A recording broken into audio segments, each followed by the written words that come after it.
What's up, everybody? Josh Armijo here. I hope everybody's doing good and well and stuff. I'm here today to do a top 10 list for you, and as if the name of the video doesn't already implicate it, I'm going to be talking to you about my top 10 moments from this past weekend's Hells Headbash Part 2 at the Cleveland Agora in Cleveland, Ohio.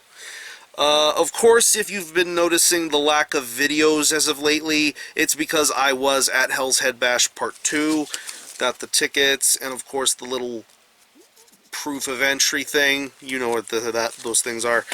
But yeah, real quickly, this whole weekend has been one of the most cathartic, emotionally enriching, satisfying experiences I could ever have in my life. I've never been to a festival outside of Texas, and this really was a major wake-up call for me, both on a professional and personal level. Just getting to meet a lot of great people, a lot of awesome bands, just be there and soak in all the great moments. It was just so much to take in, so exhaustive, so expansive. It was just an amazing experience overall. I figured that if I talked about everything in detail, it would make for an overly long video, and I really don't want to do that. But what I decided to do was I decided to whittle things down into a top 10 list and just go by some of the bands and moments that I really enjoyed out of everything.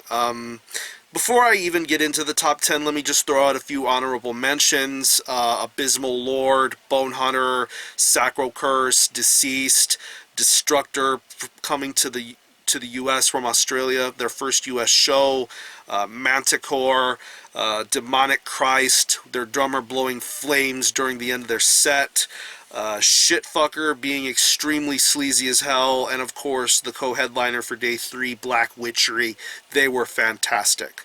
Let's get into this top 10, and this is going to be in chronological order as best as I possibly can talk about it. Coming in at number 10 was Black Death Resurrected. Now, this was the last-minute replacement for Venomous Maximus at the Shadow Kingdom Riot, which was, of course, the pre-fest prior to the whole Hells Headbash thing. I wasn't able to see a lot of bands during that fest. It really felt more like a feeling-out process than really getting to just watch bands. I mean, I was too busy in the Hells Headbash distro area buying and splurging on merch. The one band that really caught my attention more than anything was Black Death Resurrected. Now, if you've never heard of Black Death, of course, they were one of the most influential African-American heavy metal bands to come out towards the late era of the 70s and towards the mid-80s. Just some really traditional, no-nonsense heavy metal, and of course this new envisioning of the band with the original vocalist Siki Spacek. He still knows how to create some incredibly catchy heavy metal. It was just a joy to watch them play. It was a very fun set, very entertaining, very hardworking, and very much the idea of what heavy metal and good times are all about. And that set was just a joy to watch. Black Death Resurrected were definitely the highlight for the Shadow Kingdom Riot, in my opinion. Coming in at number 9 is Sanctus and Fury. Now, they were one of the first early bands to play on day 1 of the festival, and this was something that I was beginning to notice day by day. It seems as if they put some of the really, really good bands early, aside from the headlining bands, and I would consider Sanctus and Fury to be one of the really, really good bands to open the show up early. For being a trio, they were just so very heavy. I love their stage presence. I love the vocal delivery by Jake Cohn. Some incredibly heavy riff work, great drumming, awesome bass tones. It just felt like a complete black death metal sort of performance, and they played very, very nicely. It goes without saying that every performance that took place at the Hells Headbash took place in the theater. It sucked because it was kind of sweaty in there. There was no air AC. It was pretty much ventilated through outside doors, which was kind of lame, but I've dealt with going to shows that are kind of musty, but it was kind of a struggle. but we made it all through somehow. We survived it all somehow. But anyway, back to Sanctus and Fury. I thought they were amazing, and they were really the first band of the whole entire festival to catch my attention and really make me just go crazy right up front to watch them. Coming in at number 8 was the co-headliner for day 1, that band being Cyanide. Good God, they were so heavy. As far as bands being heavy at Hells Headbash, Cyanide was without question the heaviest. I mean, Midnight headlined day 1, which I thought they were great as well, but Cyanide were 10 times heavier. So crushing live, crushing guitar tone, great drum performance, Mike Perrin delivering those nasty, powerful, booming vocals of his. I mean, pretty much they played the majority of their 1997 album Death, Doom, and Destruction, and that album was just an awesome release from Cyanide, and they reintroduced people who hadn't been familiar with it at first with that album during Hells Headbash. They added a second guitarist to the live lineup to make the band sound even heavier than they already were, and I really thought that their live set was just fantastic. Even the Death Strike cover that they did at the end, I think they did a cover of The Truth, which was really amazing to just listen to. They were just so heavy. I mean, Cyanide are one of the heaviest death metal, doomy death metal bands in the whole wide world, and their live set proved it. Coming in at number 7 is Embalmer. Embalmer was one of the bands I was most excited to see this entire whole festival, and like Sanctus and Fury, they played very early. I believe Embalmer were the very first band to play on day 2, and really I thought they should have gotten a higher bill because they were just so damn brutal, especially with their newly revamped sort of lineup of sorts. It was just so disgustingly heavy to see them play and do their thing. Their stage setup was really cool. I mean, I love the fact that every band had a stage background, this projector with the band logos, and just various assorted imagery. I mean, Embalmer's set was really cool. They had bones and stuff on their stage, a little bit of a fog mix in there, and the fact that they had horror movie clips playing in the background. They had like Friday the 13th, they had a bunch of Italian horror movies, just some really cool ambience to their whole set, but it was still very brutal from the get-go. They played a whole bunch of their old stuff. Their new stuff sounded really awesome. I'm excited to hear what they have concocted for their brand new album. It's going to be released on Hell's Headbangers, of course, and Embalmer were incredible. Coming in at number 6 is Profanatica. Now, I'm putting Profanatica at number 6 on my list solely for the fact that not only are they a very well-known and well-respected U.S. black metal band, but the performance itself was kind of perplexing. It was perplexing for the fact that for the first 30 minutes of their set, it pretty much seemed jumbled.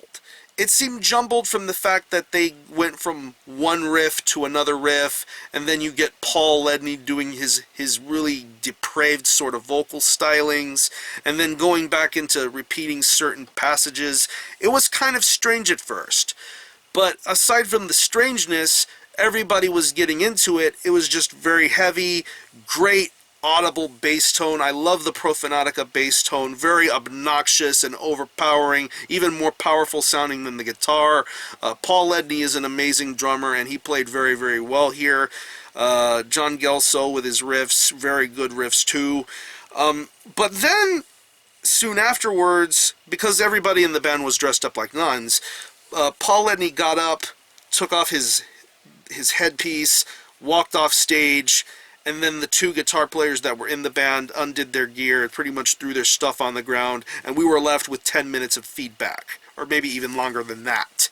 It was just very weird. I don't know if that's some sort of idea of performance art, or if they were having some sort of a temper tantrum, but it was just a clusterfuck of a performance, but I thought it was fun to watch. It was fun to watch them do their thing, and it's good to see that I finally got to see Profanatica live and get my experience of seeing them play and do their thing very well. Now we move on to number 5. This is the band that co-headlined on day 2, but honestly, I really thought they should have been the headliner considering how they played and performed. And I'm talking about Satanic Warmaster. A lot of lead-ups, build-ups, and hypes coming into this. This was their very first show in the United States. A lot of anticipation, a lot of talk, and pretty much a lot of people were very excited to see Werewolf on stage. Got to meet Werewolf in person. He's a very cool guy. He was just hanging out all throughout the days, just hanging out with friends, having a few beers or whatever. But when it came time for them to play, they got on stage, did their thing, and it was just mesmerizing. It was just a crowd-pleasing sort of performance. Heavy, rocking sort of Finnish black metal. I love the way Werewolf was on stage, very entertaining figure. Great guitar riffs, awesome drumming, just a very complete sort of package. The way every song was played with a lot of force and a lot of integrity, and I love the fact that they kept that sort of style intact. Of course, playing stuff from Strength and Honor, Corellian Satanist Madness, even some of the new stuff. I think it translated very well for their live set, and it was one for the record books, I must say. Number 4 on my list, now we're going to get into the day 3 stuff. Coming in at number 4 was another band that I was most excited to see at this whole entire Hells Headbash, and it was worth the trip for me. And I'm talking about Evangelists. I've given Evangelist a lot of coverage on my channel before, reviewing their last couple of full-length albums, and of course, if you've seen how they are live, it's a very complex and unique sort of live idea. They had just a vocalist, a guitar player, bassist, and drum machine. Very weird sort of stuff, but this was one of the first times that they had done a completely full live lineup. Full drummer, keyboardist, an addition of a second guitar player. It really made things that much more complete. And them playing the set that they played was very special. It was very special, and it was very ritualistic at best. I really love the way Evangelists handled themselves live. I loved the stage presence. I loved the attitude. Just the overall aesthetics of things worked out very nicely. The set list was good, pretty much a majority of stuff throughout their entire recorded works. I love the fact that the vocalist had that crazy sort of stage presence with the mask that he wore, him playing saxophone briefly, and then just singing without using a microphone. It was very crazy, very experimental stuff, and I thought that a band like Evangelists pulled it off very well. This was a great live performance for a full lineup, and I hope they continue on with it for years to come. Coming in at number 3 is going to be somewhat of an amalgam of the day 2 and day 3, and I'm going to consider this the Hell Paso Assault. I'm talking about Helvetron, Nexul, and Yogtabliz. Helvetron played day 2 of the fest. Of course, these guys, they all share band members within each other, within Yogtabliz and Nexul and Helvetron and all that stuff. They were one of the slowest bands of the entire fest, just playing really heavy, doomy death metal, very ritualistic, very dark. Nexul, they played day 3. They were incredibly heavy, great drum work, a lot of Black Death influences going on with that performance. But we get to Yogtabliz. They played day 3 as well, and they stole the show. They stole the show. Very controversial black metal band. Imagery, stage presence, intimidation, no fucks given. Yogtabliz were incredible. Loud riffs, loud noise, great drumming, loud bass tones all throughout. And out of nowhere comes Antichrist Kramer, whom you may best know for his work with Intolitarian and Death Angle Absolution. He came out to do one song. He was all dolled up in a leather jacket and that mask you best know him for. It was just a very intimidating performance. I did not expect to see him up on there doing a song. He did his thing, then he left, and then Yogtabliz went back on into doing just evil, ridiculous sounding black metal. I loved how well they played their set, and that was the major highlight of day 3 for me. Moving on to number 2, we have the headliner for day 3, and the band I'm pretty sure everybody wanted to see and watch at Hells Headbash Part 2, and I'm talking about Archdunk, the Finnish evil horde of metal known as Archdunk. If I'm not mistaken, Adam from Manticore was doing drums for their set, and I thought his drum performance was incredible all the way throughout, especially when it came to the newer songs and the more previous material. Seeing Lord Angel Slayer and Ritual Butcherer in the flesh was just a very scary and intimidating situation. The riff work was just so heavy, the bass guitar sound was perfect, the vocals were incredibly powerful, that really deep, low, guttural growl that Lord Angel Slayer has really sounded amazing live. The stage setup for them was awesome, seeing a lot of their Chris Moyen artwork being projected onto the stage really looked and it felt great. I mean, apparently during the later moments of their set there was a little bit of craziness in the pit. I really don't think I was there for that because I decided to move back to just see things from a wider perspective, and I believe somebody burned a Bible page in the pit, which was kind of ballsy. I kind of get why they did that, but it was a pretty freaky moment nonetheless. But still, Archdunk were amazing. Their live set was fantastic, and they really made day 3 of the fest go very well. Now we're going to get to the number 1 moment of this whole entire experience for me. You would think I would have Archdunk at number 1, but I don't have Archdunk at number 1. There's something else in particular. I met a lot of great people at this festival. I met a lot of great friends from my state of Texas, friends from all across the world, Finland, Australia, Tennessee, New York, just a whole bunch of people from a whole lot of places. Of course, I met Trevor Strnad, the Black Dahlia Murder, got to meet Tim from Pissgrave, of course got to meet Pete Helmkamp. He was in attendance when Perdition Temple were playing. But none of that topped the person that I'm going to be talking to you in the number 1 spot on my Hells Headbash list. We've been talking to each other a lot in the preparation for this whole festival, and when this person and I finally got to meet face to face, shake hands, and give each other hugs, it made this whole entire festival worth it for me. And I'm talking about Canyon Bickle. I met Canyon Bickle at Hells Headbash Part 2. He got there sometime around late Thursday night, Friday night. We finally got to meet, we finally got to talk for a little bit, and then throughout the next 3 days, we just enjoyed ourselves immensely at this festival. We just had a good time, we hung out, we talked, got to meet his girlfriend, and for a majority of the days, we were up front at the barricade of the theater.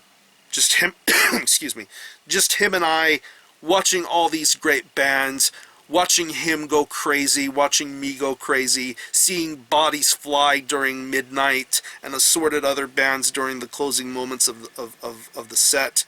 It was just such an amazing experience to just get to talk to this guy and get to know him better and just see him for the great person that I've known him to always be. And saying goodbye was incredibly bittersweet because as soon as Archdunk's set was nearly ending, we pretty much went outside, collected ourselves because we were so tired and exhausted. We both got to just collect ourselves and then say one last goodbye. And I know that in time we'll be seeing each other again. I don't know whether it will be at a metal show or just either us hanging out, but I would love for us to hang out again. Canyon, you are the most amazing dude, and I'm very grateful that you and I got to meet. Better things are coming your way, and I look forward to being a part of said things with you. Love you, brother. But yeah, this concludes my video of my top 10 Hells Headbash Part 2 moments. If you went, Let me know what your favorite moments are. I know I ran into a couple of you YouTubers out there, not just Canyon, but I know there were some other people too. Met some people who were familiar with my channel.